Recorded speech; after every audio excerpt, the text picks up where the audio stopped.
ಶ್ರೀಗಂಧ ವಾಹಿನಿಯ ಸಮಸ್ತ ವೀಕ್ಷಕರಿಗೂ ನಿರಂಜನ್ ಭಾರದ್ವಾಜ್ ಮಾಡುವ ನಮಸ್ಕಾರಗಳು.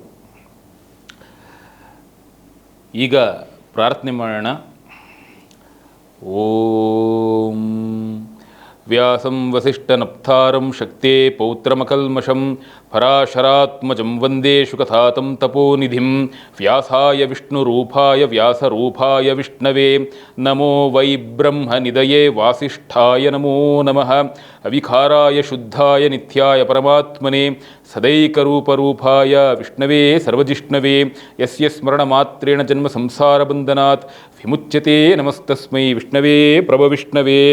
ಓಂ ನಮೋ ವಿಷ್ಣವೇ ಪ್ರಭವಿಷ್ಣವೇ. ಆತ್ಮೀಯ ವೀಕ್ಷಕರೇ, ಇವತ್ತಿನ ಈ ಇಷ್ಟಾರ್ಥ ಸಿದ್ಧಿರಸ್ತು ವಿಶೇಷ ಕಾರ್ಯಕ್ರಮದಲ್ಲಿ ಬಹಳನೇ ಪ್ರಶಸ್ತಕರವಾದ ಬಹು ವಿಶೇಷಕರವಾದ ಒಂದು ಸ್ಥಳದ ಒಂದು ಚರಿತ್ರೆ ಹಾಗೂ ಮಹಿಮೆ ಬಗ್ಗೆ ನಾನು ಇವತ್ತಿನ ಈ ಸಂಚಿಕೆಯಲ್ಲಿ ಮಾತನಾಡ್ತೀನಿ. ಆ ವಿಶೇಷವಾದಂತಹ ಬಹು ಪ್ರಶಸ್ತಕರವಾದಂತಹ ಒಂದು ಸ್ಥಳ ಬೇರೆ ಯಾವುದೂ ಅಲ್ಲ, ಪಂಪಾ ಕ್ಷೇತ್ರ.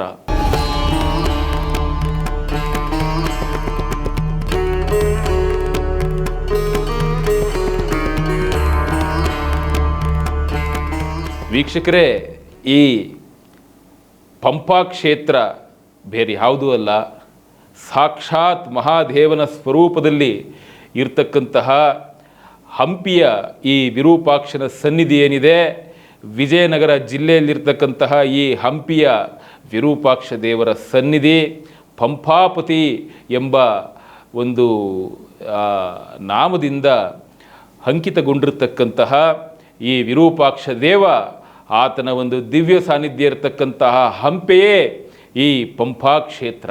ದ್ವೈತ ಸಿದ್ಧಾಂತದ ಮಹಾಗುರುಗಳು ಅಂತ ಅನ್ನಿಸ್ಕೊಂಡಿರ್ತಕ್ಕಂತಹ, ಹಾಗೆ ವಿಜಯನಗರ ಸಾಮ್ರಾಜ್ಯದ ರಾಜಗುರುಗಳು ಅಂತ ಆಗಿದ್ದಂತಹ ಶ್ರೀ ವ್ಯಾಸರಾಜರು ಏನು ಈ ಒಂದು ಪುಣ್ಯಕರವಾದಂತಹ ಪ್ರಾಣದೇವರ ಒಂದು ಶಕ್ತಿಪೀಠವನ್ನು ಏನು ಸ್ಥಾಪನೆ ಮಾಡ್ತಾರೆ, ಆ ಒಂದು ಪ್ರಾಣದೇವರ ಪ್ರಥಮ ಶಕ್ತಿಪೀಠ ಇರ್ತಕ್ಕಂತಹ ಬಹು ವಿಶೇಷಕರವಾದಂತಹ ಒಂದು ನೆಲೆಬೀಡು ಈ ಆ ಮುಖ್ಯ ಪ್ರಾಣನ ಸನ್ನಿಧಿ ಇರ್ತಕ್ಕಂಥದ್ದು ಈ ಪಂಪಾ ಕ್ಷೇತ್ರದಲ್ಲಿ.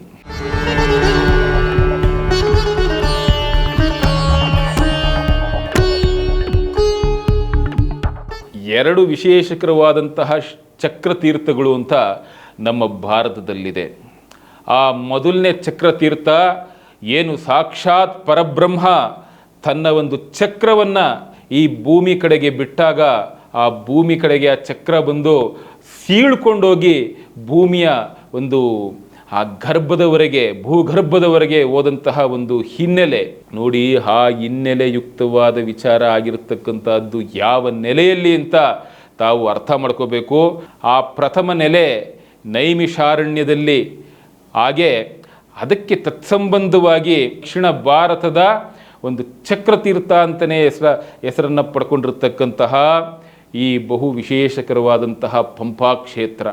ಈ ಪಂಪಾ ಕ್ಷೇತ್ರದಲ್ಲಿ ಅದರಲ್ಲೂ ಜ್ಯೇಷ್ಠ ಮಾಸದ ಅಮಾವಾಸ್ಯೆ ದಿವಸ ಸಿಕ್ಕಾಬಟ್ಟೆ ಜನ ಹೋಗ್ತಕ್ಕಂಥದ್ದು. ಅದರಲ್ಲೂ ಪ್ರಶಸ್ತಕರವಾಗಿ ಜ್ಯೇಷ್ಠ ಮಾಸದ ಯಾವುದೇ ಮಂಗಳವಾರ ಹೋಗ್ತಕ್ಕಂಥದ್ದು ಇಲ್ಲಿ ನಾವು ಗಮನಿಸಬೇಕಾಗ್ತಕ್ಕಂಥ ಸಂಗತಿ. ಯಾಕಪ್ಪ ಜ್ಯೇಷ್ಠ ಮಾಸದ ಮಂಗಳವಾರ ಅಥವಾ ಅಮಾವಾಸ್ಯೆ ಇಷ್ಟೊಂದು ಶ್ರೇಷ್ಠ ಅಂತಂದರೆ, ಜ್ಯೇಷ್ಠ ಮಾಸದ ಮಂಗಳವಾರದಂದು ಬಂದಿರತಕ್ಕಂತಹ ಅಮಾವಾಸ್ಯೆಯ ದಿನ ಸ್ವಾಮಿಯನ್ನು ಏನು ವಿಶೇಷಕರವಾದಂತಹ ಆ ವ್ರತಗಳನ್ನ ಮಾಡಿಕೊಂಡು ಅಂದಿನ ದಿವಸ ಆ ಸ್ವಾಮಿಯನ್ನು ಅರ್ಚಿಸ್ತಾರೆ, ಆ ಸ್ವಾಮಿಯನ್ನು ಆರಾಧಿಸ್ತಾರೆ. ಅವತ್ತು ಪೂರ್ಣ ಫಲಪ್ರಾಪ್ತಿ ಅಂತಕ್ಕಂತಹ ಒಂದು ಐತಿಹ್ಯ. ಆ ಐತಿಹ್ಯ ಇವತ್ತಿಗೂ ಸಹ ನಡ್ಕೊಂಡ್ಬರ್ತಾ ಇದೆ.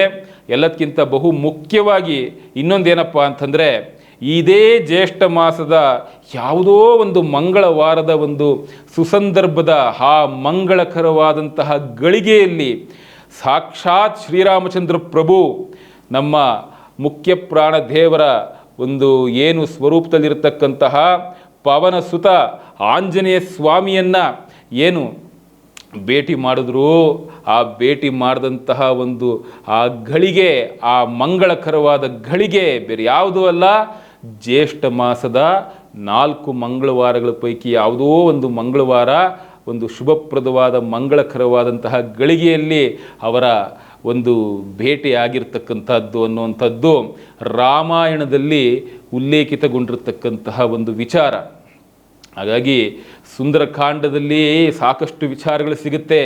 ಆ ಒಂದು ಕಿಷ್ಕಿಂಧ ಕಾಂಡದ ಒಂದು ಪ್ರಥಮ ಒಂದು ಭಾಗಗಳೇನಿದೆ ಅದೆಲ್ಲ ಸುಂದರಕಾಂಡದಲ್ಲಿ ತಮಗೆ ಓದಲಿಕ್ಕೆ ಸಿಗುತ್ತೆ. ಓದಿ ಇಂಥ ಬಹು ಪ್ರಶಸ್ತಕರವಾದಂತಹ ಪುಣ್ಯಕರವಾದಂತಹ ಒಂದು ನೆಲೆಬೀಡು ನಮ್ಮ ಕರ್ನಾಟಕ ರಾಜ್ಯದಲ್ಲೇ ಇದೆ. ನಮ್ಮ ಕರ್ನಾಟಕ ರಾಜ್ಯದ ವಿಜಯನಗರ ಜಿಲ್ಲೆಯಲ್ಲಿ ಇರತಕ್ಕಂಥದ್ದು ಈ ಪಂಪಾಪತಿಯ ಒಂದು ದಿವ್ಯ ಸಾನ್ನಿಧ್ಯ ಇರತಕ್ಕಂಥ ಈ ಪಂಪಾ ಕ್ಷೇತ್ರ. ಇವತ್ತು ಏನು ನಾವು ಹಂಪೆ ಅಥವಾ ಹಂಪಿ ಅಂತ ಕರಿತೀವಿ, ಅಂಥ ಒಂದು ಪ್ರಶಸ್ತಕರವಾದ ಪುಣ್ಯ ಭೂಮಿ, ಆ ಚಕ್ರ ತೀರ್ಥ ಇರತಕ್ಕಂತಹ ಒಂದು ಪುಣ್ಯ ಭೂಮಿ ಈ ಪಂಪಾ ಕ್ಷೇತ್ರ. ಪಂಪಾ ಕ್ಷೇತ್ರದಲ್ಲಿ ನೆಲೆಸಿರತಕ್ಕಂತಹ ಸ್ವಾಮಿ ಯಂತ್ರೋದ್ಧಾರಕ ಮುಖ್ಯ ಪ್ರಾಣದೇವರು ಹನುಮಂತರು. ಈ ಹನುಮಂತ ದೇವರ ಒಂದು ಆರಾಧನೆಯನ್ನು ಈ ಸಂದರ್ಭದಲ್ಲಿ ಎಲ್ಲರೂ ಮಾಡಿ, ಖಂಡಿತವಾಗ್ಲೂ ಈ ಒಂದು ದಿವಸ ಜ್ಯೇಷ್ಠ ಮಾಸದ ಅಮಾವಾಸ್ಯೆ ಭಾಳ ಪ್ರಶಸ್ತಕರವಾದಂಥ ದಿವಸ ಆಂಜನೇಯ ಸ್ವಾಮಿ ದೇವರ ಒಂದು ದಿವ್ಯಾರಾಧನೆಗೆ.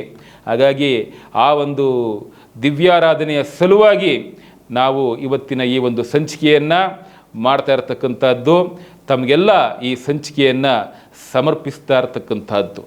ಯಂತ್ರೋದ್ಧಾರಕನಾದಂತಹ ಆಂಜನೇಯ ಸ್ವಾಮಿಯ ಒಂದು ಹಿನ್ನೆಲೆಯ ಕಥೆ ಎಲ್ಲಿಂದ ಶುರುವಾಗುತ್ತಪ್ಪ ಅಂತಂದರೆ,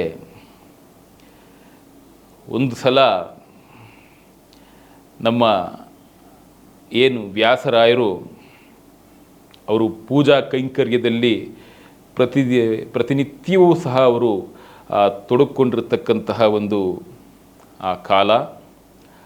ಆ ಪೂಜಾ ಕೈಂಕರ್ಯದಲ್ಲಿ ಅವರು ವಿಶೇಷಕರವಾದಂತಹ ಪೂಜೆಗಳನ್ನ ಮಾಡ್ತಾ ಸ್ವಾಮಿಯನ್ನು ಅವರು ಧ್ಯಾನ ಮಾಡ್ತಾ ಇರ್ತಾರೆ.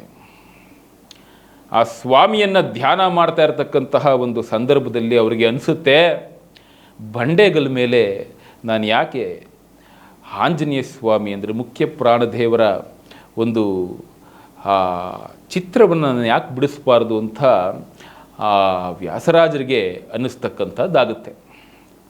ಆಗ ಸಹಜವಾಗಿ ವ್ಯಾಸರಾಜರು ಏನು ಮಾಡ್ತಾರೆ, ಒಂದು ಕಲ್ಲಿದ್ದಲನ್ನು ತೆಗೆದುಕೊಂಡು ಆ ಬಂಡೆಗಲ್ ಮೇಲೆ ಅವರು ಸ್ವಾಮಿ ಚಿತ್ರವನ್ನು ಬರೀತಾರೆ.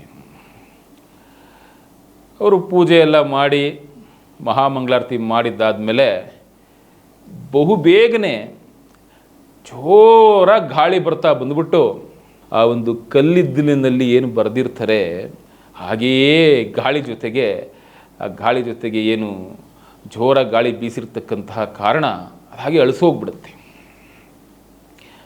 ಪ್ರತಿನಿತ್ಯ ಹೀಗೆ ಆಗ್ತಾ ಇರುತ್ತೆ. 11 ದಿನಗಳ ಕಾಲ ಹೀಗೆ ಆಗುತ್ತೆ. ವ್ಯಾಸರಾಜರಿಗೆ ಸ್ವಾಮಿಯನ್ನು ಒಂದು ಪ್ರಶ್ನೆ ಕೇಳಬೇಕು ಅಂತ ಅನಿಸುತ್ತೆ, ಯಾಕೆ ಈ ರೀತಿ ಆಗ್ತಾ ಇದೆಯಲ್ಲ ಅಂಥೇಳಿ. ಆಗ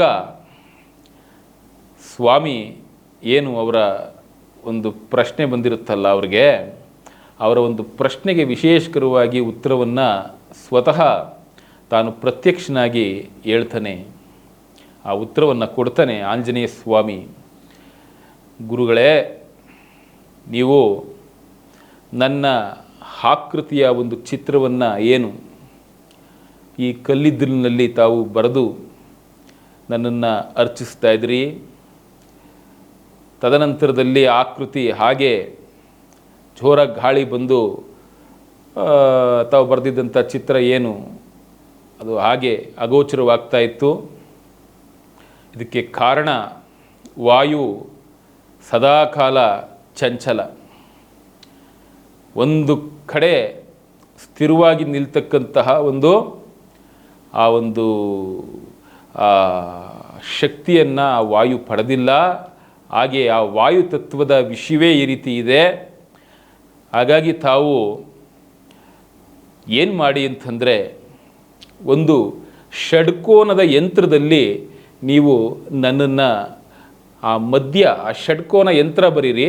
ಅಂದರೆ 6 ಬದಿಯ ಆ 6 ಬದಿಗಳನ್ನು ಒಳಗೊಂಡಿರ್ತಕ್ಕಂತಹ ಒಂದು ಯಂತ್ರ, ಅದನ್ನು ಬರೆದ್ಬಿಟ್ಟು ನೀವು ಆ ಯಂತ್ರದ ಮಧ್ಯಭಾಗದಲ್ಲಿ ನನ್ನನ್ನು ಚಿತ್ರಿಸಿ ಅಂತ ಹೇಳಿ ಈ ಥರ ಒಂದು ಸಲಹೆಯನ್ನು ಕೊಟ್ಟು ಆತ ಅಂತರ್ಧಾನ ಆಗ್ತಾನೆ.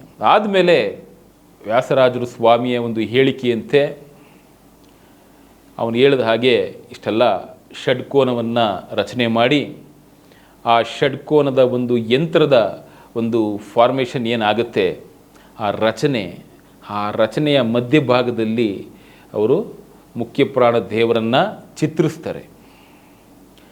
ಆಗ ಯಾವುದೇ ಒಂದು ಎಂಥ ಬಿರುಗಾಳಿ ಬಂದರೂ ಸಹ ಅದು ಅಳಿಸಿ ಹೋಗೋದಿಲ್ಲ.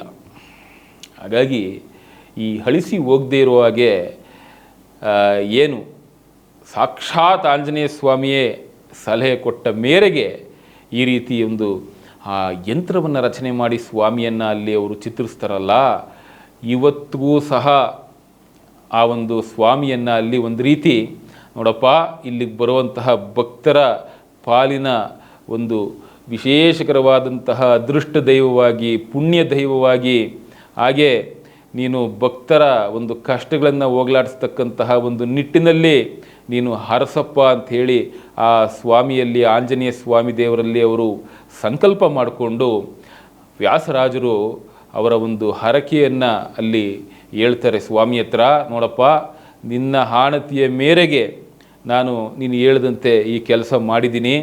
ಹಾಗಾಗಿ ದಯಮಾಡಿ ನಿನ್ನಲ್ಲಿ ಬರತಕ್ಕಂಥ ಭಕ್ತರ ಕಷ್ಟಗಳಿಗೆ ನೀನು ಕಿವಿಗೊಟ್ಟು ಅವರ ಕಷ್ಟಗಳನ್ನು ನೀನು ಬರೀ ಕಿವಿಗೊಟ್ಟರೆ ಸಾಲದು, ಅವರ ಕಷ್ಟಗಳನ್ನ ನಿವಾರಣೆ ಮಾಡುವಂತಹ ಒಂದು ನಿಟ್ಟಿನಲ್ಲೂ ಸಹ ಅವರಿಗೆ ನಿನ್ನ ಒಂದು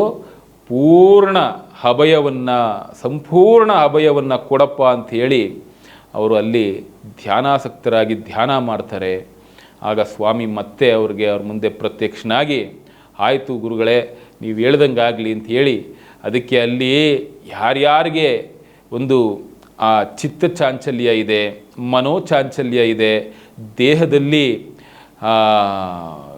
ಒಂದು ವಿಶೇಷಕರವಾದಂತಹ ಒಂದು ಶಕ್ತಿ, ಆ ಒಂದು ಪ್ರಾಣಶಕ್ತಿಯ ಒಂದು ಕುಂದುಕೊರತೆಗಳು ಯಾರಿಗಿರುತ್ತೆ ಅವ್ರಿಗೆ ಅಲ್ಲಿ ಹೋಗ್ಬಿಟ್ಟು 12 ದಿನಗಳ ಕಾಲ ಸ್ವಾಮಿಯನ್ನು ಆರಾಧನೆ ಮಾಡಿದ್ರೆ ಸಾಕು, ಎಷ್ಟೋ ವಿಶೇಷಕರವಾದ ಶಕ್ತಿ ಅವ್ರಿಗೆ ಪ್ರಾಪ್ತವಾಗುತ್ತೆ. ಎಷ್ಟೋ ಮಂದಿ, ಅದರಲ್ಲೂ ರೋಗಗ್ರಸ್ತ ಮಂದಿಗಳು, ಅಂದರೆ ರೋಗ ಪೀಡಿತರಾಗಿ ಸಾಕಷ್ಟು ಮನೋವ್ಯಾಧಿ, ದೇಹವ್ಯಾಧಿಗಳಿಂದ ಕೂಡಿರ್ತಕ್ಕಂಥ ವ್ಯಕ್ತಿಗಳು ಅಲ್ಲಿ ಅಮಾವಾಸ್ಯೆ ದಿವಸ ದರ್ಶನ ಮಾಡ್ತಾರೆ. ಅದರಲ್ಲೂ ಜ್ಯೇಷ್ಠ ಮಾಸದ ಅಮಾವಾಸ್ಯೆ ಇವತ್ತೇನಿದೆ, ಸ್ವಾಮಿ ದರ್ಶನ ಮಾಡಿ ಸಾಧ್ಯವಾದರೆ ಬಹಳ ಪ್ರಶಸ್ತಕರವಾದಂತಹದ್ದು. ಜ್ಯೇಷ್ಠ ಮಾಸದ ಅಮಾವಾಸ್ಯೆಯಿಂದ ಆಷಾಢ ಮಾಸದ ಬಿದಿಗೆವರೆಗೂ ಸಹ ವಿಶೇಷಕರವಾದಂತಹ ದಿನಗಳು. ಸ್ವಾಮಿಗೆ ಭಾಳ ವಿಶೇಷಕರವಾಗಿ ಆರಾಧನೆಗಳು ನಡೆಯುತ್ತೆ. ಹಾಗಾಗಿ ಆ ಒಂದು ಕ್ಷೇತ್ರದಲ್ಲಿ ತಾವು ಸ್ವಾಮಿಯನ್ನು ದರ್ಶನ ಮಾಡಿ, ಹಾಗೆ ಸಮೀಪದಲ್ಲೇ ಇರತಕ್ಕಂತಹ ಒಂದು ಋಷ್ಯಮುಖಗಿರಿ ಅಥವಾ ಈ ಋಷ್ಯಮುಖ ಬೆಟ್ಟ ಅಂತ ಹೇಳ್ತೀವಿ, ಆ ಋಷ್ಯಮುಖ ಬೆಟ್ಟಕ್ಕೆ ಹೋಗಿ, ಯಾಕಪ್ಪ ಹೇಳ್ತಾ ಇದ್ದೀನಿ ಅಂತಂದರೆ, ಈ ಋಷ್ಯಮುಖ ಬೆಟ್ಟ ಅಥವಾ ಋಷ್ಯಮುಖ ಪರ್ವತ ಅಂತ ಏನು ಕರಿತೀವಿ, ಈ ಒಂದು ಪರ್ವತದ ಒಂದು ಸಮೀಪದಲ್ಲೇ ಸಾಕ್ಷಾತ್ ಏನು ಮರ್ಯಾದ ಪುರುಷೋತ್ತಮ ಅಯೋಧ್ಯಾಪತಿ ಸೀತಾಪತಿ ಸಾಕ್ಷಾತ್ ಶ್ರೀರಾಮಚಂದ್ರ ಪ್ರಭು ಅವರು ಆಂಜನೇಯ ಸ್ವಾಮಿ ದೇವರನ್ನು ಒಂದು ಭೇಟಿಯಾದಂತಹ ಒಂದು ಪ್ರಪ್ರಥಮ ಭೇಟಿಯಾದಂತಹ ಒಂದು ಸುಸಂದರ್ಭ, ವಿಶೇಷಕರವಾದಂತಹ ಒಂದು ಸ್ಥಾನ ಅದು ಮಾತಂಗ ಪರ್ವತ ಏನಿದೆ, ಅಲ್ಲಿ ಯಂತ್ರೋದ್ಧಾರಕನ ಒಂದು ದಿವ್ಯ ಸನ್ನಿಧಿ ಇರತಕ್ಕಂಥದ್ದು. ಆ ಯಂತ್ರೋದ್ಧಾರಕ ಹನುಮಂತನ ದಿವ್ಯ ಸನ್ನಿಧಿಯ ಸಮೀಪದಲ್ಲೇ ಇರತಕ್ಕಂಥದ್ದು ಈ ಋಷ್ಯಮುಖ ಪರ್ವತ. ಈ ಋಷ್ಯಮುಖ ಪರ್ವತದ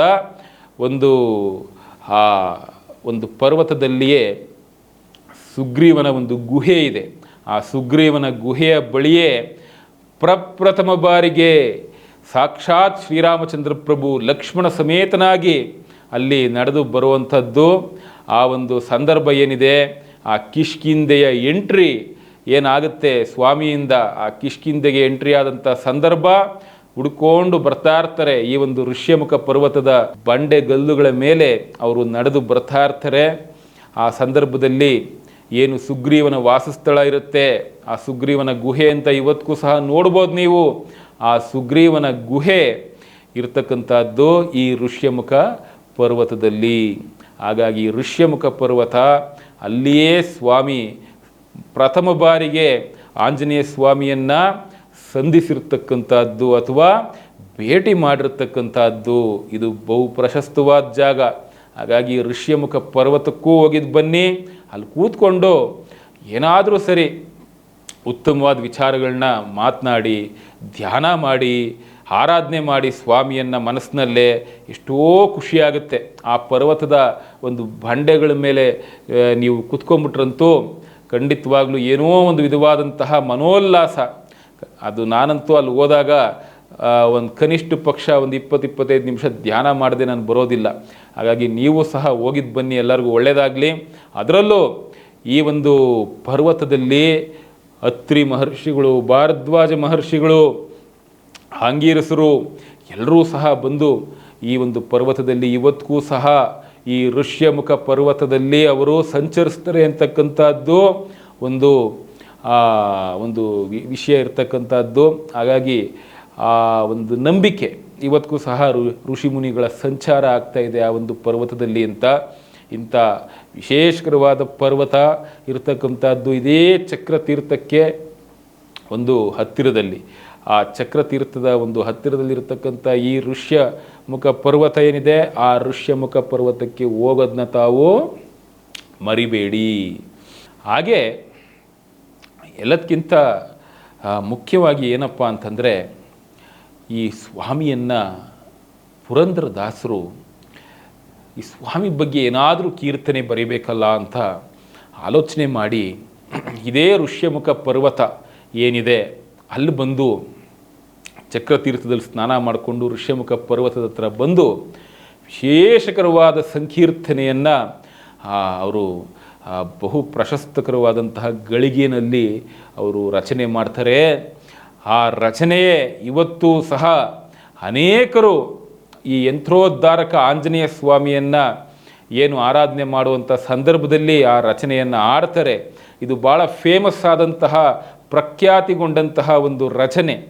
ಸ್ವಾಮೀ ಮುಖ್ಯ ಪ್ರಾಣ ನೀ ಮರೆವರ ಗಂಟಲ ಘಾಣ, ಸಕಲ ವಿದ್ಯಾ ಪ್ರವೀಣ ನೀ ಹಿಡಿದ್ಯೋ ರಾಮರ ಚರಣ. ಎಂಥ ವಿಶೇಷವಾದಂಥ ಸಂಕೀರ್ತನೆ. ನಮ್ಮ ದಾದಾ ಸಾಹೇಬ್ ಫಾಲ್ಕೆ ಪ್ರಶಸ್ತಿ ಪುರಸ್ಕೃತರಾದಂತಹ ವರನಟ ಗಾನಗಂಧರ್ವ ಪದ್ಮಭೂಷಣ ಡಾಕ್ಟರ್ ರಾಜ್ಕುಮಾರ್ರವರು ಈ ವಿಶೇಷಕರವಾದಂಥ ಸಂಕೀರ್ತನೆಯನ್ನು ಏನು ಹಾಡಿದ್ದಾರೆ ಅದನ್ನು ತಾವು ಕೇಳಿ. ವಿ ಮನೋಹರ್ರವರು ಭಾಳ ಚೆನ್ನಾಗಿ ಒಂದು ಸಂಗೀತ ಸಂಯೋಜನೆಯನ್ನು ಮಾಡಿದ್ದಾರೆ. ವಿ ಮನೋಹರ್ರವರು ಇದನ್ನು ನೀವು ಕೇಳಿ, ಭಾಳ ಚೆನ್ನಾಗಿದೆ. ಆ ಸ್ವಾಮಿ ಮುಖ್ಯ ಪ್ರಾಣ ಅನ್ನುವಂತಹ ಗೀತೆ. ಹಾಗೆ ಮಧ್ಯದಲ್ಲಿ ಆ ಒಂದು ವಿಶೇಷಕರವಾದ ರಚನೆ ಬರುತ್ತೆ. ವೈಕುಂಠದಿಂದ ಬಂದು ನೀ ಪಂಪಾ ಕ್ಷೇತ್ರದಿ ನಿಂದು ಯಂತ್ರೋದ್ಧಾರಕನೆಂದು ಪುರಂದರ ವಿಠಲನೇ ಸಲಹೆಂದು ಅಂತ ಹೇಳಿ ಸಾಕ್ಷಾತ್ ಯಂತ್ರೋದ್ಧಾರಕನಾದ ಮುಖ್ಯ ಪ್ರಾಣ ದೇವರಲ್ಲಿ ಅವರ ಆರಾಧ್ಯ ದೈವನಾದಂತಹ ಪುರಂದರ ವಿಠಲನನ್ನು ಅವರು ಸ್ಮರಣೆ ಮಾಡಿಕೊಂಡು ಅವನ್ನ ಕಂಡು ಆ ಸ್ವಾಮಿಯ ಮೂಲಕ ಆ ಒಂದು ಪುರಂದರ ವಿಠಲನ ಒಂದು ಆ ಒಂದು ಭಕ್ತಿಗೆ ಒಂದು ಮನಸ್ಸೋತಂತಹ ಪುರಂದರ ದಾಸರು ಸಾಕ್ಷಾತ್ ಸ್ವಾಮಿಯಲ್ಲಿ ಪುರಂದರ ವಿಠಲನನ್ನ ಅವರು ಕಾಣ್ತಾರೆ. ಆ ಒಂದು ಕಂಡಂತಹ ಸಂದರ್ಭ ಇದೇ ಒಂದು ಏನು ಮಾತಂಗ ಪರ್ವತದ ಮೇಲೆ ಇರತಕ್ಕಂತಹ ಈ ಸ್ವಾಮಿ ನಮ್ಮ ಯಂತ್ರೋದ್ಧಾರಕ ಆಂಜನೇಯ ಸ್ವಾಮಿಯ ಒಂದು ದಿವ್ಯ ಸನ್ನಿಧಿಯಲ್ಲಿ ರಚನೆ ಮಾಡಿರ್ತಕ್ಕಂಥದ್ದು ಇದು ಬಹು ವಿಶೇಷ. ಹಾಗಾಗಿ ವಿಜಯನಗರ ಸಾಮ್ರಾಜ್ಯದ ರಾಜಗುರುಗಳಾಗಿ ವ್ಯಾಸರಾಜರು ಏನಿಷ್ಟೆಲ್ಲ ಒಂದು ವಿಶೇಷಕರವಾಗಿ ಈ ಕಲಿಯುಗದಲ್ಲೇ ಸ್ಥಾಪನೆ ಮಾಡಿರ್ತಕ್ಕಂತಹ ಆದಿಮುಖ್ಯ ಪ್ರಾಣಪೀಠ ಇದು. 732 ಶಕ್ತಿ ಪ್ರಧಾನವಾದಂತಹ ಆಂಜನೇಯ ಸ್ವಾಮಿ ದೇವರ ಒಂದು ಏನು ಪ್ರಾಣದೇವರ ಪೀಠಗಳನ್ನು ಅವರು ಸ್ಥಾಪಿಸ್ತಾರೆ. ಆ 732 ಶಕ್ತಿ ಪೀಠಗಳು ಅಂತ ಹೇಳ್ತೀವಿ. ಆ ಪ್ರಾಣದೇವರ ಶಕ್ತಿ ಪೀಠಗಳು ಅದರಲ್ಲಿ ಇದೇ ಮೊದಲನೇದು. ಹಾಗಾಗಿ ಇಂಥ ಒಂದು ಬಹು ಪ್ರಶಸ್ತಕರವಾದಂತಹ ಪುಣ್ಯಪ್ರದವಾದಂತಹ ಕ್ಷೇತ್ರಕ್ಕೆ ತಾವು ದರ್ಶನ ಮಾಡ್ಕೊಂಡು ಬನ್ನಿ. ಖಂಡಿತವಾಗ್ಲೂ ನಿಮ್ಮ ಎಲ್ಲ ಅಭೀಷ್ಟಗಳು, ಇಷ್ಟಾರ್ಥಗಳು ಈ ಒಂದು ಸಂದರ್ಭದಲ್ಲಿ ಈಡೇರಲಿ. ಎಲ್ಲರಿಗೂ ಒಳ್ಳೆಯದಾಗಲಿ. ಸ್ವಾಮೀ ಮುಖ್ಯ ಪ್ರಾಣ ನೀ ಮರೆವರ ಗಂಟಲ ಘಾಣ, ಸಕಲ ವಿದ್ಯಾ ಪ್ರವೀಣ ನೀ ಹಿಡಿದ್ಯೋ ರಾಮರ ಚರಣ. ಶುಭಮಸ್ತು.